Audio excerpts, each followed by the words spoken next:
So we're going to start with a video, and then Dan O'Shea will address you all, and then I'll come back for comments and then questions, if that's okay.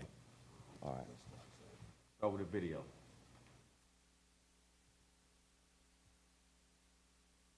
Good morning.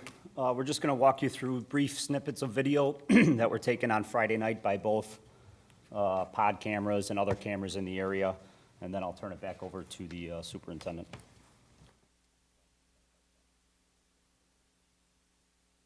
So prior to this video starting, we had about a 1-hour rally at Buckingham Fountain with people exercising their First Amendment rights with no issues. The video is going to kick in as they start marching southbound on Columbus Drive.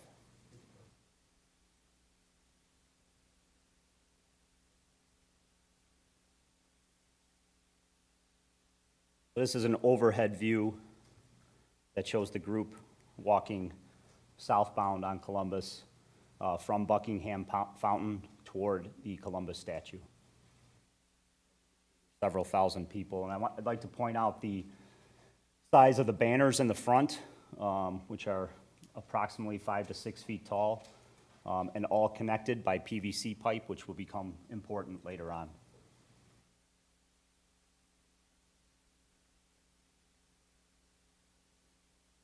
So here you can see minimal police presence at this location. We have police cars in the rear to protect the rear from any vehicles that may come up behind First Amendment protesters that walk down the streets, and they have been doing that throughout the last month and a half. This is where you see the crowd start to march into Grant Park behind the Columbus statue, so they would be just north of the Columbus statue heading into the park.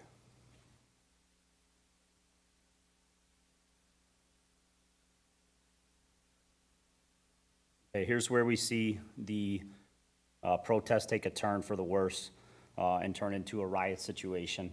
A lot of these individuals put up umbrellas and hid behind those banners among the foliage down the hill, so shielded from our officers' sight who are on the ground. And as you can see where the arrow is pointing out, this is just showing an individual changing from his clothing into all black clothing. And you'll see as the video progresses how they form up and march toward the statue. So here, again, a lot of the protesters are moving in front to shield this group who are all changing clothes and preparing weapons to be thrown at the officers who are standing at the statue, which is approximately half a block away. And now, again, you see the protesters moving in a platoon-like fashion with the banner that is all connected by PVC pipe towards the statue. And here's where they start marching south in Grant Park towards the statue. The PVC pipe is then taken apart from the banners, and a lot of that PVC pipe was sharpened on the ends to a point, which was being jabbed at the officers up when they get closer to the statue, and you'll see a video of that.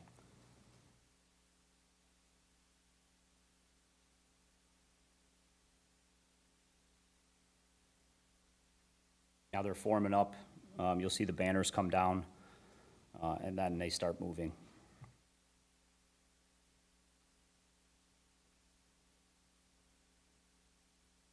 What you don't see from this video on the back end is a lot of the bicycles that are forming a wall around the bicycle behind.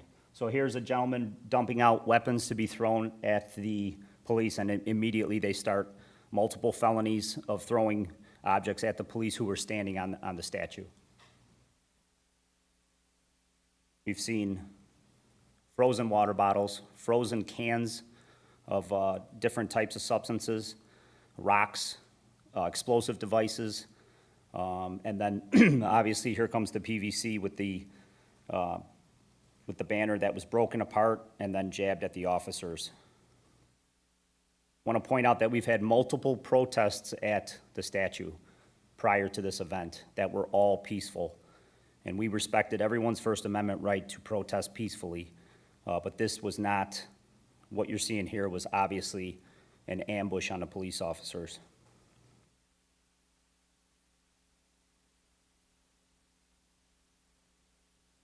So within the group, there are people pushing carts and holding bags that had the items to be thrown at police. So they had multiple restocking of items to throw at the police, weapons, basically.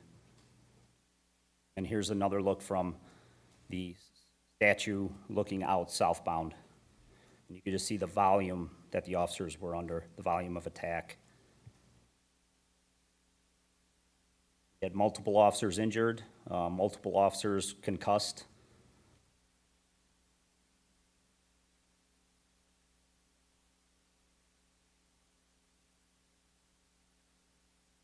Then I'd like to point out, there's the sticks being thrown. The officers, at one point, you'll see one of the officers move over, an incendiary device or an explosive device blows up near his eye, and you can see him walk away holding his eye.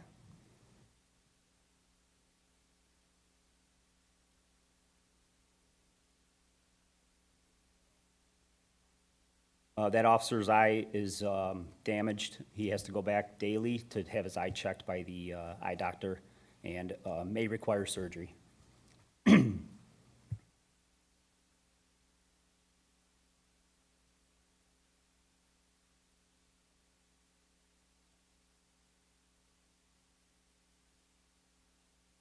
to happen here shortly. You'll see the officer in the white shirt, the sergeant,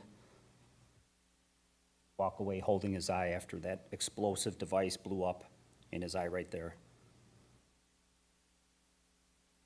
Here's more incendiary devices that were thrown at the officers.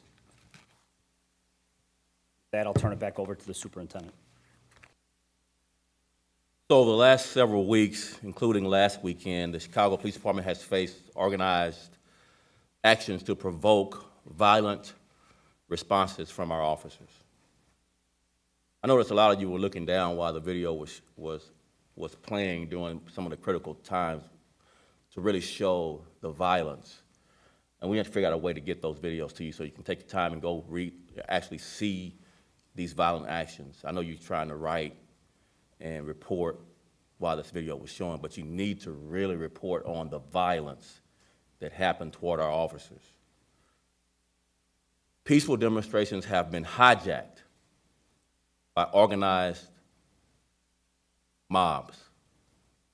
Yet, in the face of this action to provoke a violent response, the vast majority of our officers have been professional and have exhibited great restraint and have upheld their oath to protect lives, rights, and property of our residents.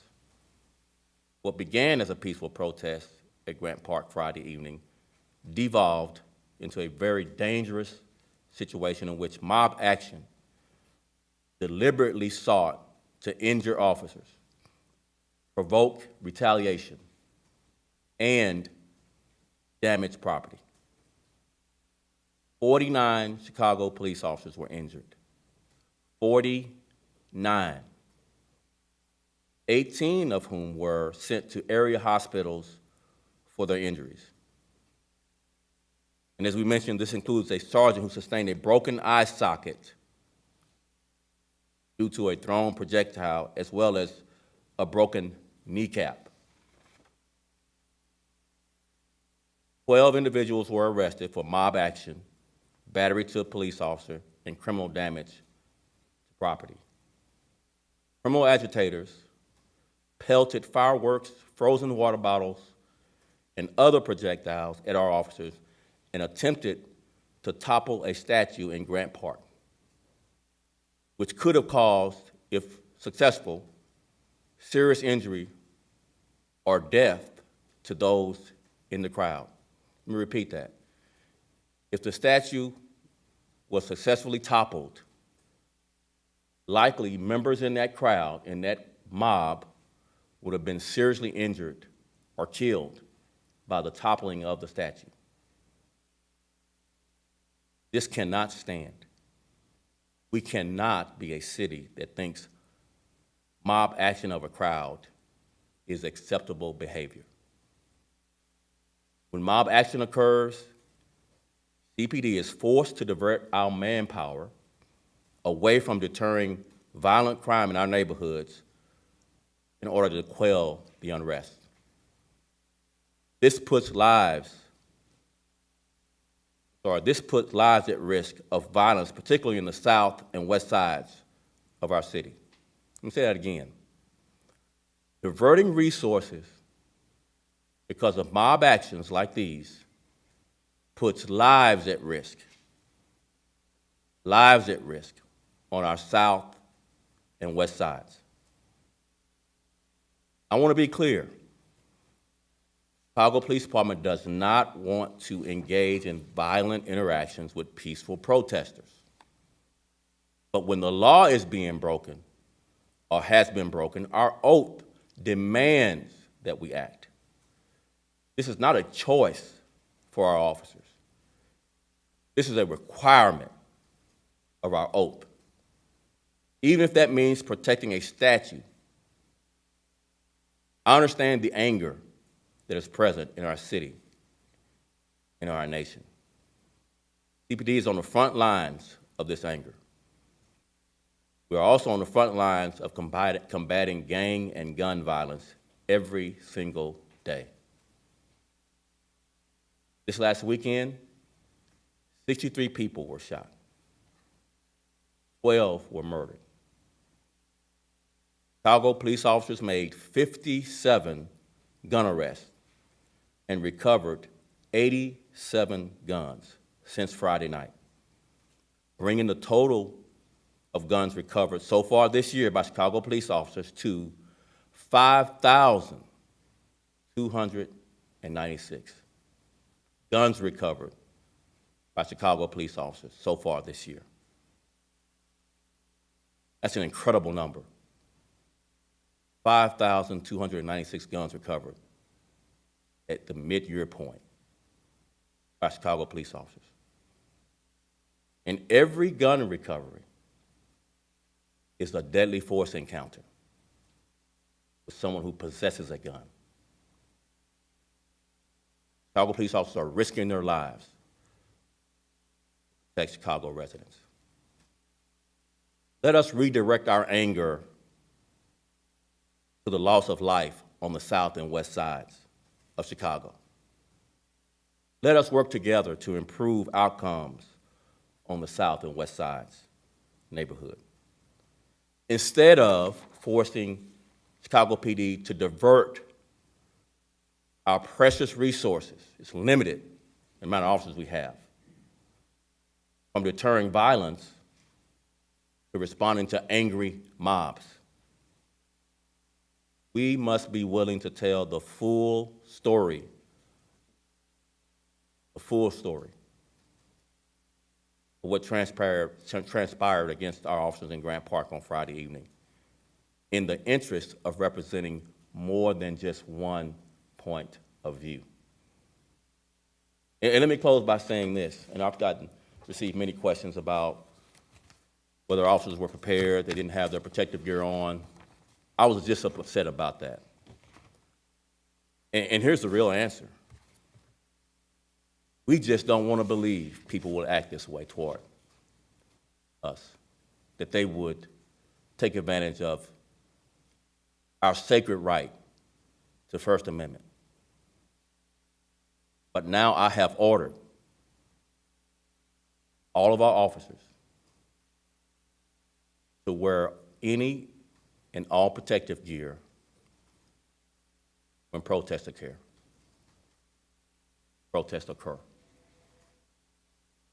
Because of these mob actions, we must protect our officers. We cannot assume that protests are going to be peaceful based on these actions and others. We have to protect our officers from projectiles being thrown at them, from PVC pipes sharpened being stabbed at them, from their kneecaps being broken, from their eye sockets being destroyed. We must protect our officers from this kind of violence from these mobs. And I'm just asking you to report it. With that, I'll take questions. From Chicago, were they from elsewhere? What do you know about them? We have some preliminary intelligence that we're following up on, that there was some outside influence. There's some license plates from out of state. We have yet to confirm that preliminary intelligence. Did you have any warning, any intelligence to say that this would happen, that there would be people in this crowd that would turn from protesters to agitators? This is the very issue that I'm trying to highlight. Answer to your question is that it's a sacred right to protest in this country. And we don't want to now assume peaceful protest might turn violent. But your question is the right question. Now we must assume that there may be mobs working with peaceful protesters to inflict violence. Any other question?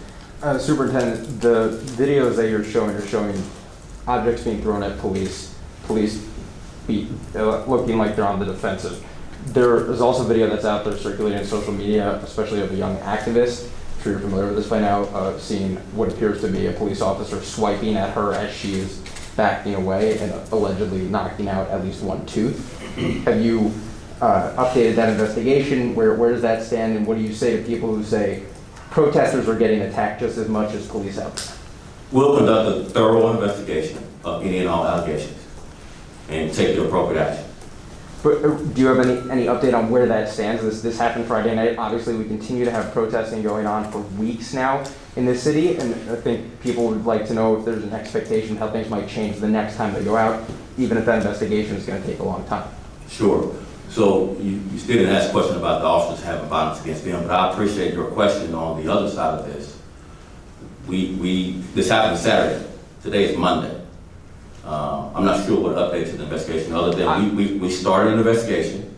This case is being investigated. It's being taken seriously. We will do a thorough investigation and we will take the appropriate action against the officer. I guess what I'm getting is for people who see this and say it doesn't hit them as hard because, or they don't react to it that much because they feel like other videos are not being given the same level of credit. So I'm just asking, what would you want to say to people who feel that they're more concerned about seeing police swiping at protesters as opposed to protesters swiping at police? I'm not saying one is right or wrong or one is more important than the other. I'm just saying. Yeah, it's not your role to say right or wrong. You just report both sides. That's all we're asking. And again, you asked the question 3 times. I'm going to answer the same answer 3 times. We're going to conduct a thorough investigation and take the appropriate action. Can you talk a little more about what we saw with the umbrellas? I mean, were the umbrellas some direct attempt to conceal their identity from the cameras that they know are out there? Can you just talk about that? Yes, and we see this umbrella shielding of tactics, not just across the country, across the world. We've seen this in Hong Kong and China. We've seen some of it in other parts of this country where the umbrella shields not only cameras, but from officers on the ground being able to see that you're changing clothes, that you're weaponizing and moving in, as you saw, in synchronization toward attacking officers. So yes, to your question, that's exactly what that's being used for. We've seen it around the world, now we're seeing it in this country, in various places. Do you believe the organizers of the protest were aware that the violence was planned to be a part of this? God, I hope not. But it sure looks like it. Superintendent, do you have an open dialogue between BLM and CPD as far as organizers to be able to make sure that you're on the same page, and if something like this happens, you are able to go to someone and say, what the heck happened? We're working on that. There has been dialogue with BLM in this department for a while. Director Brooks has interacted with them throughout this time since the May 30th protest. He's brought some of the activists to meet with me. I've spoken with some of the activists. There's a lot of fractured leadership there, so you have to figure out which ones have the influence over the crowd. But we're working that aspect as well, yes. Superintendent, you talked earlier about transparency. Is there a reason we don't have audio attached to any of these recordings? These are overhead camera views. Some of them, though, were ground level. Weren't they, I mean, when we saw the No, explosives on the ground, Yeah. wasn't that a ground level? Some are, these are clips. I don't know that we have audio on any of them. If we do, we will send them out as well in the efforts of being transparent. Does this change your training in an immediate short-term basis? When you see videos like this, when you see the umbrella techniques, when you see the sharpening of PVC piping, do you change the way you're training at the academy because of what we just saw? We'll have to change the way we deploy our resources, how we're trained. The expectations of First Amendment protests have to include this level of violence as part of what we're seeing. We can't ignore and look away at this and have our officers in harm's way the way they have been. And I think with their hearts in the right place. I think Commander O'Shea and his staff hearts have been in the right place, hoping and praying that this is just a peaceful protest. Weekend after weekend after weekend after weekend, we want to assume the best of these people. But we have to assume the best, but also prepare for the worst. We have to. You mentioned, Some more? You mentioned it appears that the organizers of this protest may have been at least loosely aware of what was planned with. No, that's not what I said. I said, God, I hope not. But No, then I you said said, it God, I appears hope that way. not. No, hang on, let me answer. You asked a really good question, and I said, God, I hope not. But it looks like it. Right. So just use that, don't add any more words. But to follow up on that question, if it appears that there may have been at least some awareness of that on the part of the people organizing this protest, what advice would you give to Chicagoans, people in the suburbs who are coming to join these protests, believing they're joining a peaceful demonstration? The mayor just mentioned at her event that there are a lot of children coming downtown, and we've certainly seen plenty of young people out at these events. What advice would you give them to know, so that they know what they're actually becoming a part of and how they can stay safe if what they're thinking or getting involved with isn't what's actually unfolding? Yeah, I just want to reiterate some of the comments I've made. These peaceful protests have been hijacked. And that's one of the things I think people need to consider when joining these protests. That there's a chance that your good intentions to peacefully protest will be hijacked.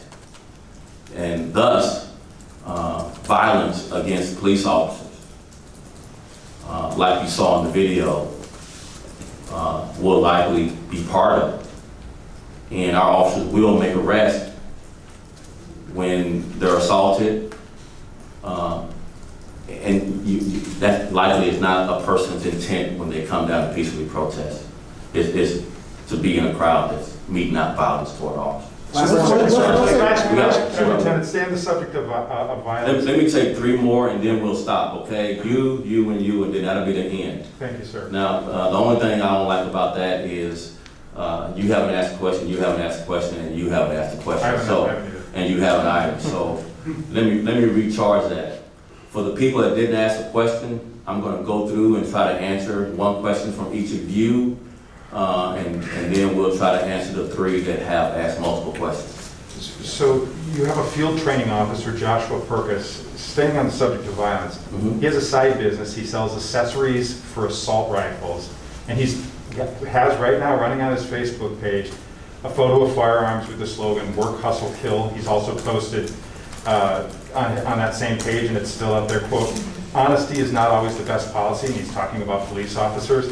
A judge last year heard testimony from the officer, this field training officer, Joshua Perkis, and called him frightening and asked city attorneys about one quote on the Facebook page in which the officer said, quote, "Choose your victims carefully." So we have just a couple of questions. What is the police department doing to look into this and address the concerns raised by the judge?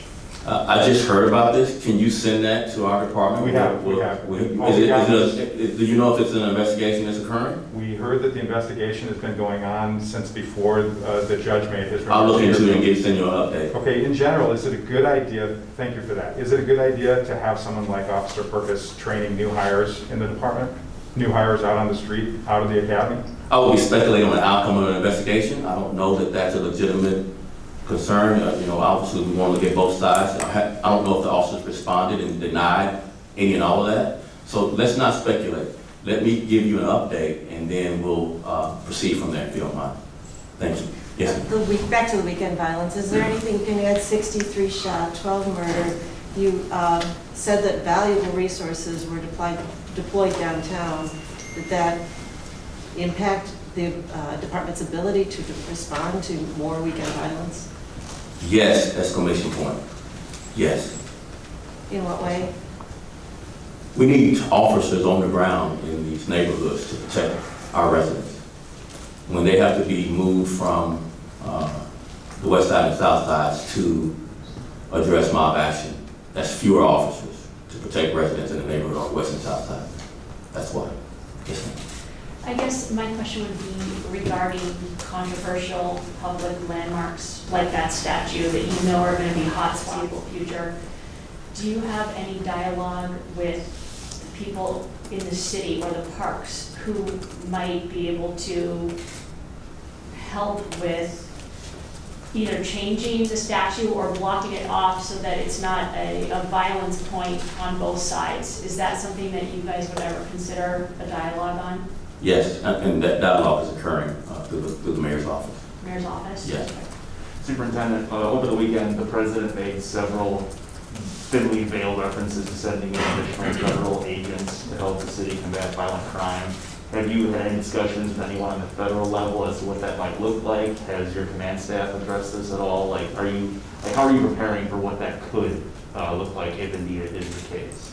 I want to start out by answering this question by saying I don't do politics. I have enough top-level violent crime, mob action on my plate that's way down on the commentary. But we'll take any and all help, and we've made numerous requests for particularly in our efforts to address the mid-level and upper-level criminal networks, drug and gang networks, and we have great relationships with our local federal partners. We hope to continue that to address some of the things that are happening that I've repeatedly talked about as it relates to gang and gun crime that's coordinated, likely a conspiracy. We have to prove so that people can have significant consequences, more than we're getting today for their crimes. And I think we're going to run this real quick, just because this is going to be a quick one, so no follow-up, okay? Thumbs up that you heard that. All right, start here. This is on behalf of my colleague David Kozlov. Do you support all full records of officer misconduct eventually being made public? The question is related to a case involving Charles Green, a man who says he was wrongfully convicted for murder as a teenager and may now receive a related settlement from the city. So I'm going to withhold comment on ongoing litigation, if you don't mind. Next. Was there a permit issued for the Grant Park protest that got out of hand? And if there was, does the city need to rethink, because of the potential of violence, whether permits are given for protests? I think the answer is no permit. Dan, do you know for sure? I don't believe a permit was issued. Yeah. Second part of your question, I'm going to defer for right now. You got one, brother? I thought you had one. Yeah, I do, on weekend violence. I'm wondering, this is what, now the 6th weekend in a row where we have dozens of people shot, more than a dozen killed, including children. And you're now 2.5 months into this job. Was this what you believed would happen when you got here? Or were you thinking that you could get this under control? So one of the things that I've repeatedly said about crime and public disorder is that it takes more than just the police. I think that's a national conversation now. And I think we miss too many things when it's just the police up here every weekend answering questions, when much of what we're really discussing are some of the root causes, the disinvestment in these neighborhoods that has occurred over many generations, the level of poverty, the level of lack of social services are some of the root causes. The police have one consequence. We put handcuffs on people and arrest them, and I always mention the number of guns we collect. That's important because 91% of our homicides are by a gun.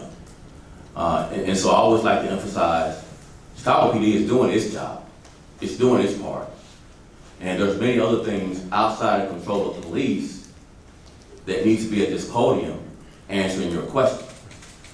And we spend, again, I've done like 5 rounds of questions here. And we spend a lot of time answering your questions, and we will continue to answer your questions But if the police is the only people at the podium answering questions, likely nothing will change. Do you then? You had one question and then Right. that's. Well, gonna I'm wondering though. I tell you what, if you were buy to me a take- green smoothie, I'll talk to you for another 30 minutes. Thank you very much, I appreciate I'm it. wondering though, if you support diverting some police budget money to those social services that are needed. You need That to you're- do both in Chicago, brother, not one or the other. Thank you very much. Would you like to see Black Lives Matter denounce the violence? And if Thank so- y'all very much, I appreciate it. Thank you.